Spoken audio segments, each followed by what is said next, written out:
Esdras, capítulo 6, versículo 16 ao versículo 22. Diz a palavra de Deus: os filhos de Israel, os sacerdotes, os levitas e o restante dos exilados celebraram com regozijo a dedicação desta casa de Deus. Para a dedicação desta casa de Deus, ofereceram 100 novilhos, 200 carneiros, 400 cordeiros e 12 cabritos, para a oferta pelo pecado de todo o Israel, segundo o número das tribos de Israel. Estabeleceram os sacerdotes nos seus turnos e os levitas nas suas divisões para o serviço de Deus em Jerusalém, segundo está escrito no livro de Moisés. Os que vieram do cativeiro celebraram a Páscoa no dia 14 do primeiro mês, porque os sacerdotes e os levitas se tinham purificado como se fossem um só homem, e todos estavam limpos. Mataram o cordeiro da Páscoa para todos os que vieram do cativeiro, para os sacerdotes, seus irmãos e para si mesmos. Assim, comeram a Páscoa os filhos de Israel que tinham voltado do exílio e todos os que, unindo-se a eles, se haviam separado da imundícia dos gentios da terra, para buscarem o Senhor, Deus de Israel. Celebraram a festa dos pães asmos por 7 dias, com regozijo, porque o Senhor os tinha alegrado, mudando o coração do rei da Síria a favor deles, para lhes fortalecer as mãos na obra da casa de Deus, o Deus de Israel. Queridos, quando lemos Esdras, todo o livro, e não é isto que faremos, não pregaremos sobre ele, vemos aqui o livro,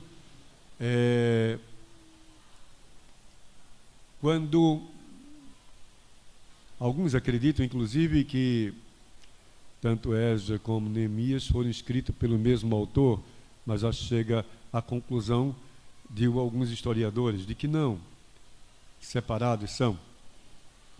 Mas quando lemos o livro, vemos aqui a informação, a orientação ao povo de Deus que estava sendo preparado para a reconstrução, não só de Jerusalém, dos muros, como especificamente o templo. Especificamente o templo. E o povo, ele é convencido a restaurar o entorno da sua vida, e como lemos no texto, neste do capítulo 6, 13 a 22, agora ele passa a entender, este povo, a necessidade também de uma restauração própria. Não só o entorno, mas o povo em si. O povo em si. A restauração de vida pessoal, irmãos, quando eu penso nisto, eu vejo que requer santidade. Santidade. Não existe povo santo sem indivíduos santificados. Não existe povo santo sem indivíduos santificados. Não existe família santa sem indivíduos santificados. Não existe trabalho santo sem indivíduos santificados. Não existe nação santa sem indivíduos santificados. O povo precisava entender que, ao chegar no capítulo 6, na exposição do texto, o povo precisava entender que a restauração não cabia apenas ao local físico, mas a ele próprio. Porque nenhum trabalho, irmãos, nenhum trabalho social, quando nós nos referimos, ou quando esperamos isto do povo de Deus, nenhum trabalho social, ele terá êxito se estes indivíduos, falando do povo de Deus, não tiver uma vida de santidade, uma íntima comunhão com Deus. Seja qual for o trabalho, e onde nós ocuparmos esse trabalho, porque somos homens e mulheres que pertencem ao Senhor. Então, seja na nossa casa, voltando, seja no nosso trabalho individual, de nossas tarefas, seja na nossa vida social, com o nosso vizinho, na nossa empresa, como funcionários ou dono, ou como ocupando algum cargo público, seja aqui na igreja, seja qual for o trabalho deste homem na sociedade, desta mulher na sociedade, ele precisa ter uma vida de santidade. Então, não é somente, percebemos na leitura do contexto, saindo do texto e começando pelo contexto, percebemos isto. Olha, Deus quis e preparou aquele momento de restauração. Por isso que o povo estava junto aqui. Mas houve um querer de Deus. Deus quis isto. A restauração foi, então, muito mais do que uma reconstrução de muros e uma reconstrução de templo, paredes do templo. Foi e significou uma preparação ao povo, à mente do povo, ao coração do povo, a que aquele povo pudesse entender a importância de estar atrelado a Deus, a importância de confiar que de Deus viria toda a provisão, viria todo o suprimento. E antes mesmo, viria de Deus a determinação, aqueles que liberaram o rei, aqueles que liberaram para que o povo saísse do exílio e voltasse para Jerusalém. Que legal! Significou, eu acredito que, dizendo isto, significou reformas morais, ou era preciso que princípios éticos religiosos fossem trazidos de volta. O povo estava misturado com a cultura, tanto tempo fora da sua terra, por mais que eles vivessem a religião em si, mas estavam muito misturado às ideias e aos princípios daquela região, dos assírios. E era preciso que houvesse uma reforma muito mais do que os muros e muito mais do que as paredes do templo. Que houvesse uma reforma interior, pessoal, àquele povo. E Deus, Ele usou justamente o rei para convocar o povo e alertar o povo à necessidade de mudança. Vocês vão sair, vão mudar, vão sair, vão retornar à terra de vocês e vão reconstruir a vida de vocês. Eu acredito que mudar não é tão fácil, irmãos. Mudar não é tão fácil. Mas é necessário mudar. E aquele povo, ele tinha que mudar não apenas do lugar onde estavam, do comodismo, inclusive. Era muito cômodo. Mesmo sendo serviçais de uma certa forma, digamos, mas eles Eles estavam acomodados ao pecado da região, ao modo de vida cultural daquele povo. E Deus usou o rei para que houvesse esta mudança. Eu quero e eu vou fazer com que haja mudança no meu povo.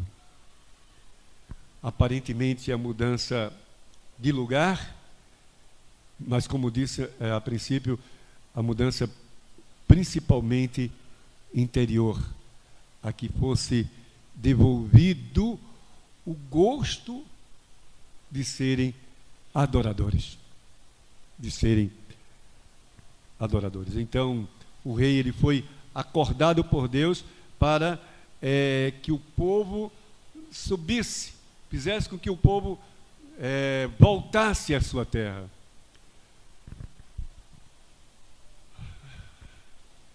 Eu penso assim, o templo ele era e ainda é para o judeu o lugar de morada de Deus. Poderia ser apenas a restauração da cidade, dos muros. Vai lá, volta para a tua terra.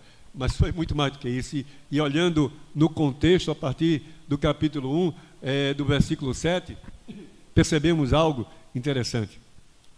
A primeira coisa que poderíamos citar é que não foram 10 ou 15, 42.360 pessoas voltam. É muita gente, irmãos. Eu estou liberando 42.000 pessoas que me servem para que voltem à sua terra, porque eles têm que reconstruir a casa de Deus. Notem, eles têm que reconstruir a casa de Deus. Olha que coisa impressionante. 42.000 pessoas. A partir, como disse, dentro desse contexto do capítulo 1, do versículo 7, a partir daí, já lá no capítulo 2, versículo 68 e 69, nós lemos que as famílias, porque há uma sequência, lógico, evidente que não foi um dia após o outro. Houve um tempo, sobre tempo, sobre tempo, até a finalização da obra. Não foi tão simples assim, porque foram muitos problemas que eles tiveram, inclusive opositores.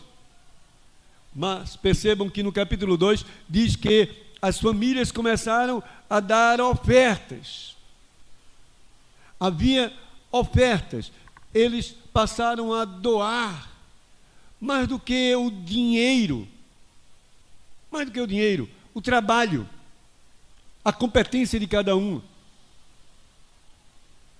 O que eles tinham em seus dons ou talentos e dons, o que eles tinham? E eles começaram a doar. Houve aqui uma entrega, lemos no contexto e percebemos isto, que houve uma entrega até que chegassem à construção do templo, até que chegassem àquele momento da dedicação, houve uma entrega, uma doação. As famílias, os chefes passaram a olhar. Olha, é preciso ter compromisso. E vamos ter compromisso, porque queremos isto. Quando a gente chega no capítulo 3, versículo 3, que fala da reconstrução, quando eles levantam o altar, notem que antes os sacrifícios eram feitos de forma, ainda que aceita por Deus, é evidente, independe do lugar que estamos para fazer nosso culto e nossa devoção, lógico, evidente, mas aqui, nesse momento, mostra no capítulo 3, dentro desse contexto, antes do texto lido, mostra sendo reconstruído ou sendo levantado o altar, para que houvesse o sacrifício devido ao Senhor,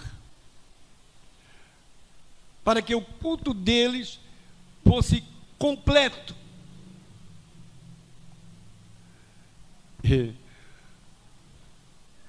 Para que a intenção deles em cultuar a Deus fosse satisfatória. Porque, irmãos, falamos que o nosso culto é satisfação a Deus, mas às vezes agimos como se nós não estivéssemos, desculpem, satisfeitos com o nosso culto a Deus. Às vezes cultuamos apenas por obrigação. Vamos lá. Sim. O homem é assim, o ser humano é assim. Mas nesse caso aqui, percebemos que quando eles levantam o altar, há uma satisfação, porque agora a intenção de culto era muito mais do que aonde, ou no possível lugar que eles estivessem, mas no lugar devido, no lugar que foi dado por Deus para que eles cultuassem, no lugar que foi separado por Deus para eles cultuarem, Jerusalém, no lugar que havia sido determinado por Deus para que eles pudessem cultuar. E aí, finalmente percebemos quando os fundamentos do templo são erguidos. E quando isto acontece, os fundamentos do templo são erguidos, os sacerdotes, os levitas, eles louvam a Deus. 3, 12 e 13, ainda dentro desse contexto, para poder chegar ao nosso entendimento, o que quer dizer Esdras 6, por que aquela dedicação, por que aquela celebração? E aqui diz o texto, no capítulo 3, 12 e 13, que houve gritos e choro de alegria. E era tamanho o grito e o choro que ninguém entendia nada. Era como se ninguém estivesse entendendo nada. Eu tento imaginar, e por isso que eu citei a princípio, o momento de ontem, eu tento imaginar o que é que se passava com aquele povo quando olharam os fundamentos e agora estava sendo concretizado o sonho dele, o sonho de cada um deles, em voltar à terra e muito mais, em poder na terra dada por Deus a eles, poder novamente cultuar a Deus, adorar a Deus. Que coisa! E eles gritavam, diz o texto, e choravam ao mesmo tempo. Sabe? Gritavam e choravam.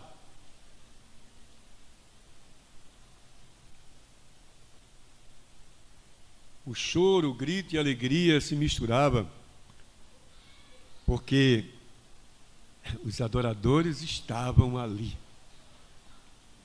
Agora não era só uma nação, agora não eram só exilados, agora não era qualquer tipo de indivíduos, não, adoradores, num culto de gozo, num momento de gozo e prazer, o choro e os gritos de alegria, diz o texto, se misturavam. O povo então, quando decide ouvir a voz e restaurar o templo, começam a surgir os opositores. Eu acho interessante, no capítulo 4, versículo 3, quando alguns desses opositores chegam, a princípio eles não brigam. Quem já leu o livro de Esdras sabe o que eu estou dizendo. A princípio eles não brigam. Eles vêm com: não, estamos aqui para ajudar, olha, quem sabe, vamos aqui compartilhar, estamos compactuando com alegria, com prazer, com a experiência de vocês estão aqui construindo o templo, reconstruindo o templo, estão juntos, vamos lá, estamos aqui, somos parceiros. Que nada, não eram parceiros, tinham outro objetivo, porque eram opositores à causa, notem, à causa de Deus. E os opositores à causa de Deus nunca olharam e nunca olharão para aqueles que servem a Deus, para aqueles que adoram verdadeiramente a Deus, independentemente de credo, independentemente de denominação, independentemente de dogma, aqueles que adoram e servem ao Senhor verdadeiramente e procuram uma profunda intimidade com Deus, a essas pessoas sempre existirão opositores. E eles vão, de alguma forma enganadora, tentar desviar o nosso caminho do verdadeiro sentido de culto e adoração. E eles, o povo, nada, diz o texto, no versículo 3 do capítulo 4, nada tendes conosco. Que coisa! Falando sobre este contexto, antes de especificamente falar sobre Esdras 6, 13 a 18, percebam, nada tendes conosco. Nada tendes conosco na edificação da casa a nosso Deus. Vocês não têm parte com isso, não. É a casa do nosso Deus. Não queremos, não. Vocês aqui não vão ajudar, não sabem ajudar. Vocês não vão saber ajudar. Vocês não sabem como é o funcionamento. Vocês não sabem qual é o pensamento de Deus. Vocês não sabem qual é o propósito de Deus. Então, não queremos. Não. Assim. Simplesmente assim. Talvez para alguns a ideia seja extremamente sectarista. Somos nós e nós mesmos, e essa é a nossa ideia, e esse é o nosso propósito, e essa é a nossa verdade, e pronto.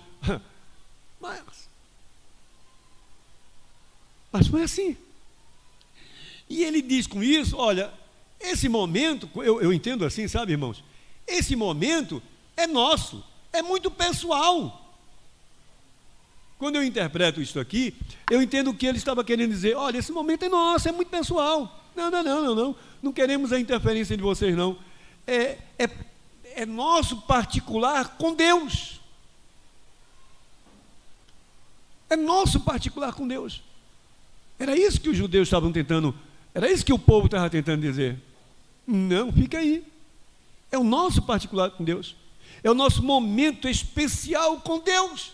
E não vamos permitir que nada, nem ninguém venha meter, desculpa, a colocação lá na minha terra, meter a fuça onde não é chamado.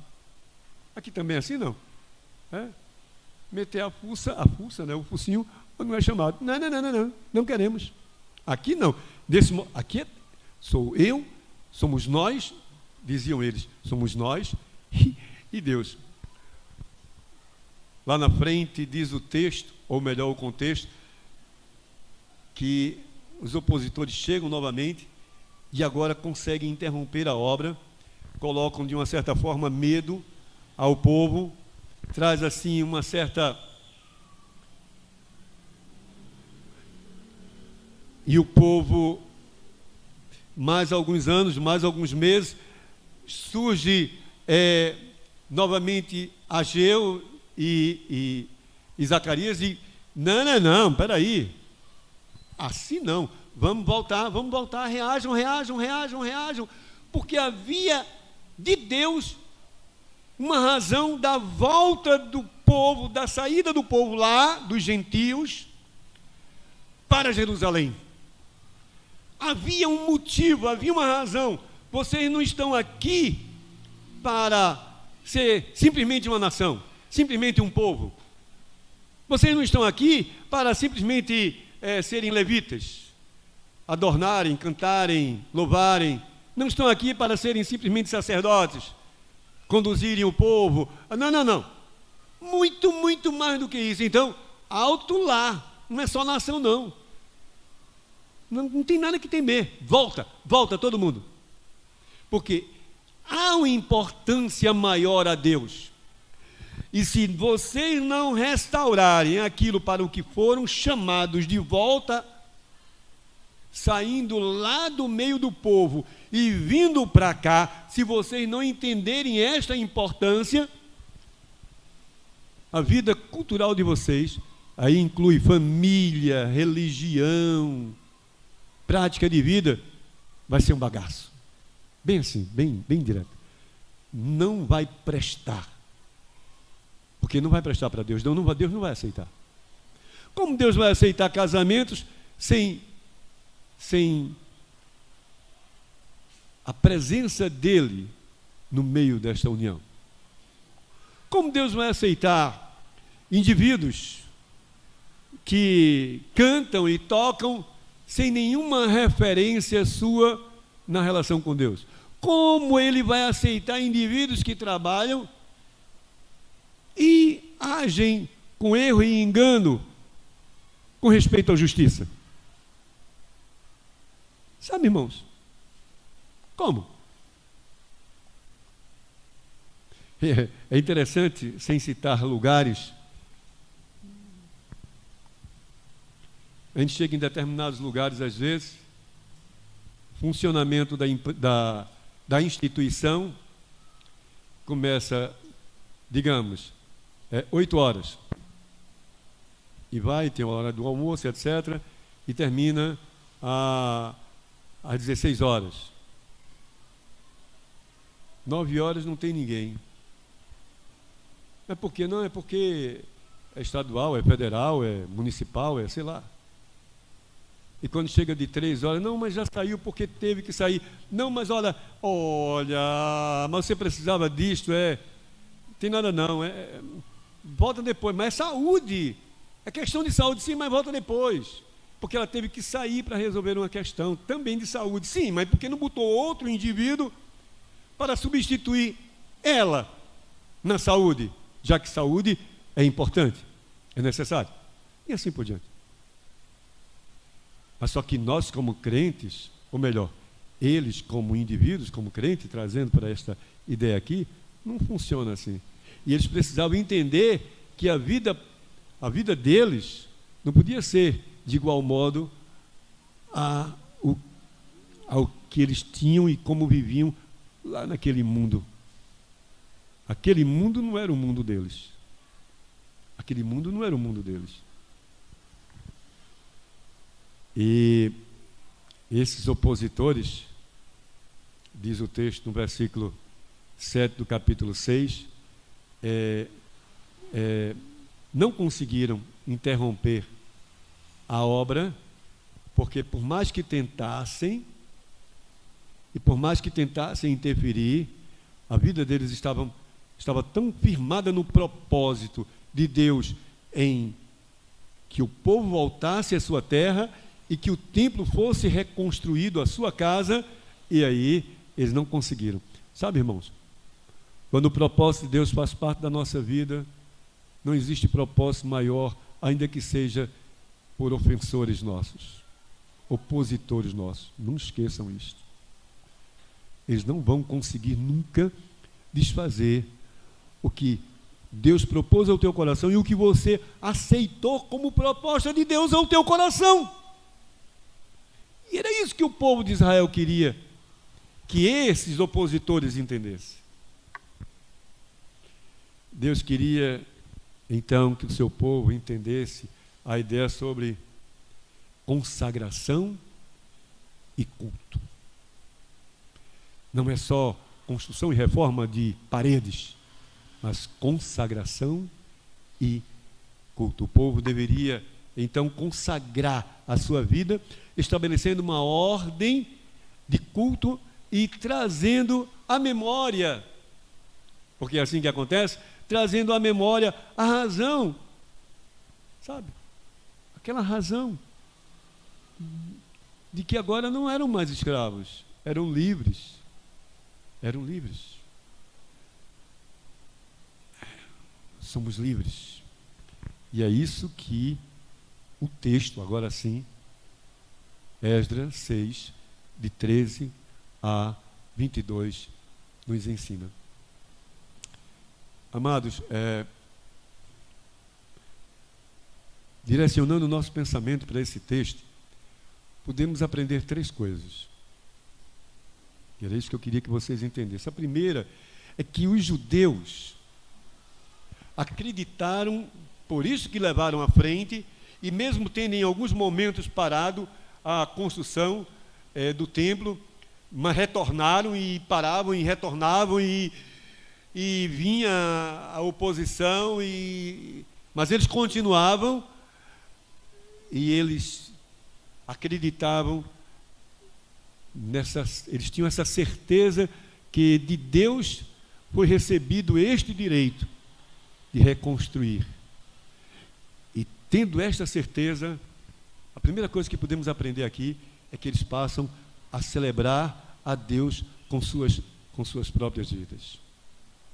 Esdras 6, versículo de 13 a 22, ensina a todos nós que eles acreditaram tanto nesta verdade de que de Deus receberam esta oportunidade de voltar à sua terra, e não somente voltar à sua terra, mas reconstruir toda a sua história de vida e religião.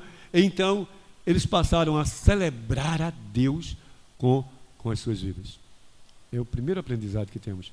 E quando eu digo isso, vejo, por exemplo, quando o próprio texto, né, no versículo 16, não 13, 16, desculpem, eu só estou citando 13, mas é 16, Esdras 6, de 16 a 22, e ele diz assim: os filhos de Israel, os sacerdotes, os levitas e o restante dos exilados celebraram com regozijo.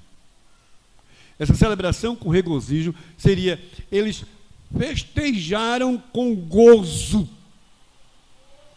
festejaram com prazer, olhando a obra. Eita, terminamos. Olha, o propósito de Deus nos tirou, nos trouxe de volta e nos fez reconstruir a nossa história religiosa.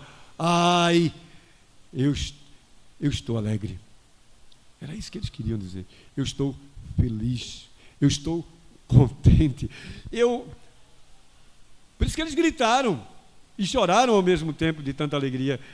Eu tenho prazer no que vejo, porque a casa do Senhor foi levantada. O povo judeu dizia: olha, eu tenho prazer porque os sacerdotes estão novamente atuando, porque os levitas estão novamente atuando, porque há cântico, há louvores na casa do Senhor. Eu tenho prazer, eu tenho gozo. E nada é tão grande como isto. E eles passam a celebrar com grande júbilo. O povo então oferece, irmãos, diz o texto, sacrifício por seus pecados. Porque não adianta, irmãos, a gente alegrar o nosso coração, eu digo como ser humano, quando o propósito de Deus está na nossa vida, e não ter uma vida, se é a dedicação do templo, e eles terem aquela vida imunda como tinham antes, a vida de pecado como tinham antes, a vida de desvio moral como tinham antes. Então diz o texto que eles passaram a oferecer sacrifício por seus pecados e a entregar a Deus as suas fraquezas e culpas. Notem, porque entrega a Deus de nossas vidas e busca por perdão dos nossos pecados irmãos, uma entrega de nossas fraquezas e culpas. Porque as nossas fraquezas nos levam à culpa. As fraquezas deles foi quem levou aqueles indivíduos à culpa. E eles, diante de toda aquela beleza, de todo aquele esplendor, de toda aquela glória, do templo erguido, do altar elevado, dos sacerdotes e os levitas reunidos, diante de tudo aquilo, eles diziam: mas nós não podemos continuar dessa forma. É preciso, se há celebração, se há alegria, se há gozo, se há prazer, porque estamos aqui de volta, então deve também existir prazer e gozo por ter o nosso pecado entregue, a nossa culpa entregue ao Senhor. Sabe, irmãos? Quem peca, irmãos, e continua no pecado,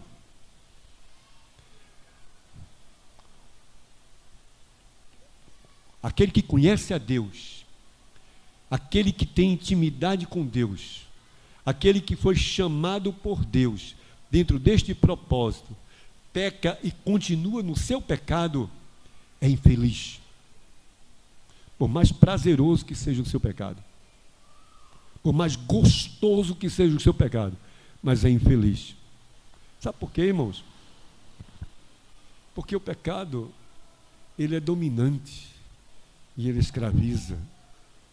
E aquele povo, ele, diz o texto, que nessa entrega e nesse sacrifício pelo pecado, há um repasse de santidade de um para o outro, porque diz o texto que esse sacrifício, essa entrega, foi pelo pecado de, assim fizeram os judeus, de todo o Israel. Então não adianta só um entregar a sua vida com busca de perdão e santidade, se o todo não está consciente e tendo esta mesma atitude. Para eles, não adiantava o chefe da casa ter uma busca e entrega de vida e busca de perdão por seu pecado, se sua família não estivesse no mesmo caminho. E todo o povo, ou para todo o povo, é muito relativo, eu sei, em dizer o pecado do povo ser entregue sacrifício para perdão e todo o povo viver em santidade. Eu sei, nem sempre isso acontece, dentro de casa, no trabalho, na rua, numa nação, mas a intenção tem que ser esta. E era isso que o povo de Israel entendia. Quando lemos novamente Esdras, voltando ao texto 6, 16 a 22, aí percebam que agora uma outra coisa que eles passam a entender, esta oferta, este sacrifício, devia ser acompanhado com renúncia por uma dedicação a Deus. Porque o povo tinha que entender isto e assim praticar a renúncia por dedicação a Deus. E ele diz nos versículos seguintes, no momento em que eles começam a fazer a sua distribuição de tarefas, é um serviço distribuído, o serviço a Deus distribuído de forma de turnos, ou seja, todos participando daquele momento de consagração, de dedicação, de celebração, de culto. Os que tinham a competência de conduzir o povo a esta renúncia e santidade, estes que tinham a competência, não trabalhavam sozinhos, não agiam sozinhos, não estavam sozinhos. Não estava sozinho à porta, não estava sozinho no cântico, não estava sozinho na condução do povo, não estava sozinho. Havia participação no trabalho, distribuição e participação no trabalho. Eles estavam unidos neste propósito em servirem todos ao Senhor. Ao Senhor. Não ficavam esperando um pelo outro. Tá? É interessante isto. Essa oferta e renúncia fazia parte da dedicação deles. Todos serviam com um único propósito: adorar a Deus em sua casa. Serviam com um único propósito: adorar a Deus em sua casa.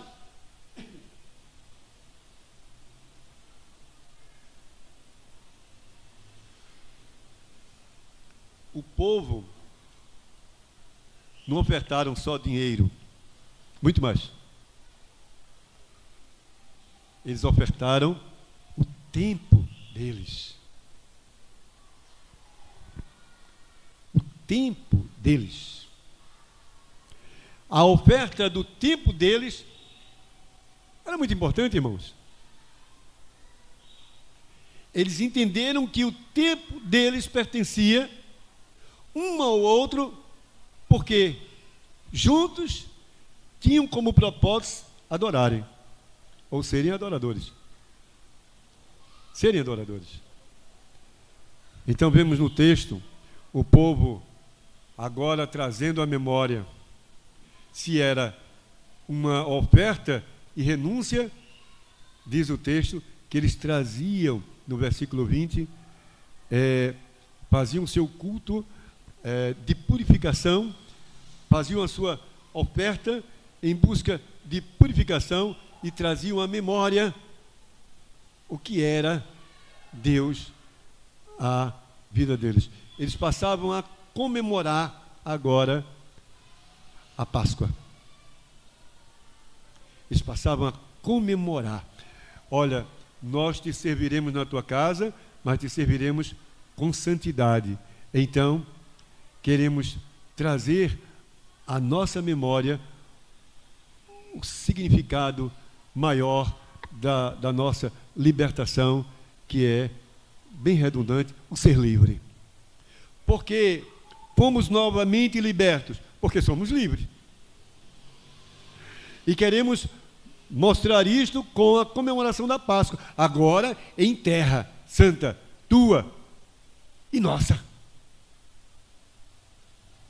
Porque a terra santa de Deus tem que começar em nossa vida, irmãos. E eles entenderam isto.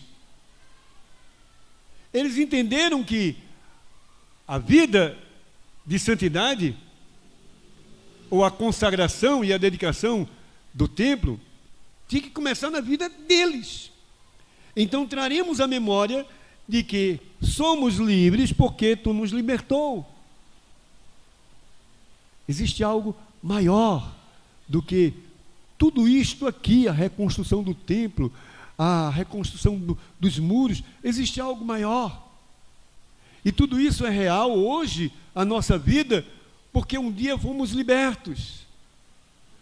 Porque não somos escravos. Então não nos deixaste ser escravos. E nós estaremos agora comemorando essa Páscoa.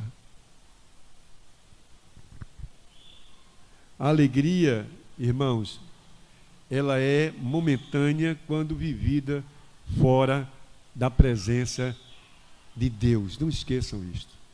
A alegria só é momentânea quando ela é vivida fora da presença de Deus.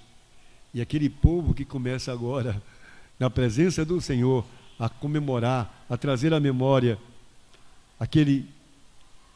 o fato de serem livres e estarem ali juntos, adorando ao Senhor, eles passam a viver a alegria do Senhor. E lemos isto no versículo seguinte: celebram a festa dos pães asmos, por 7 dias.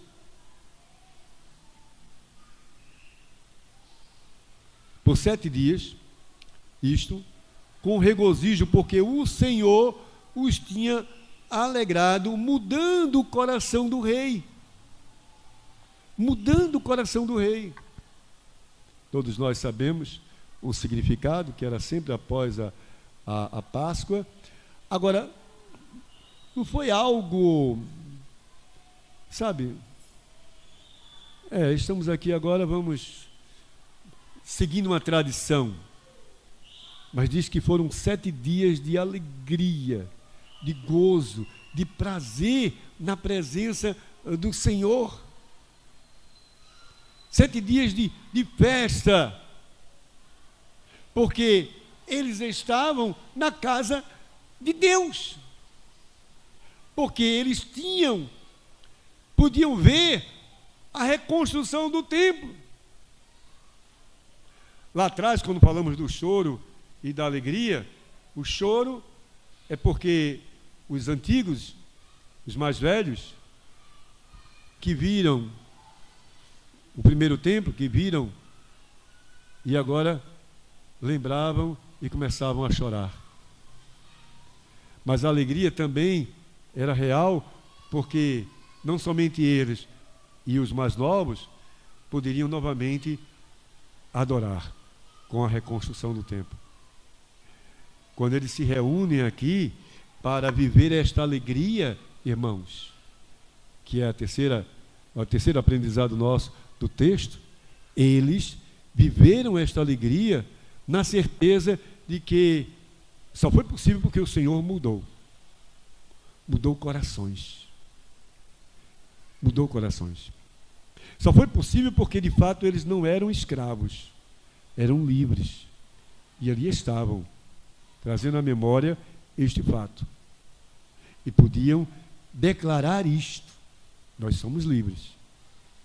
E podiam agora, com esses 7 dias dos pães asmos, uma outra coisa: olha, não somente nos libertaste, mas agora estamos gozando da liberdade, porque os pães asmos não era por esta razão. Não somente nos libertaste, tá? Libertaste da escravidão, mas agora podemos desfrutar desta liberdade. Que legal! Que legal! O que podemos aplicar? Irmãos, festejem o Senhor com alegria. Olhe, festejem o Senhor com muita alegria.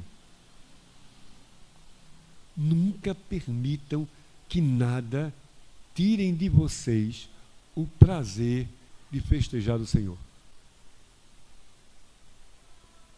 Eu sei que as dificuldades são grandes na nossa vida. Todos nós, cada um temos uma experiência negativa à vida. Mas não permita que isto interfira na tua alegria com o Senhor. No Senhor. Porque é dele que vem. E quando vocês festejarem, festejem no lugar próprio que pertence a você e Deus. Não é o que o outro vai indicar, porque talvez eu possa indicar para você um lugar de culto, de adoração, de gozo, de prazer, mas de repente pode ser que eu esteja enganado. Eu esteja dizendo isto na minha ótica, na minha visão, no meu entendimento. Mas uma coisa é certa: o teu lugar de culto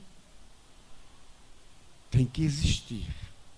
E neste lugar, neste espaço e tempo teu, alegra teu coração. Seja feliz com Deus. Não se deixe abater por nada. Aquele momento é só teu e de Deus. Então, festeje. Uma outra coisa é: consagrem suas vidas. Não esqueçam, irmãos, porque não adianta nós termos aqui esse nosso momento ímpar, tá? Não adianta se alguma coisa não aconteceu. Se alguma coisa não estiver acontecendo na vida de vocês, vocês vieram, entraram nesta casa e vão sair, e alguma coisa não aconteceu, faltou. O culpado foi o pastor, o culpado foi o louvor, o culpado foi o presbítero, o culpado foi a igreja. Não, o culpado sou eu. Mentira do diabo, porque o culpado sou eu. Se alguma coisa não aconteceu, é porque não abri meu coração, não abri minha alma. Não deixei o Espírito Santo invadir minha vida e mover, começando com o vasculhar do meu pecado, do teu pecado, do teu erro, da tua afronta a Deus. da tua injustiça, diante de tudo que ele já fez na tua vida, e você só culpando o outro no teu lugar. Não. Então, irmão, então, irmã, então, Ricardo, consagra a tua vida. E deixa de bobagem. Deixa de perder tempo. Consagra a tua vida. Não porque eu quero, não porque a igreja quer, não porque te impõe, mas porque é preciso. Vidas consagradas têm almas elevadas aos céus. Oh, aleluias. Consagra a tua vida. Porque um dia você foi livre. Então, honra a liberdade que Deus te deu à tua vida. Honra. Terceiro, sejam eternamente gratos a Deus.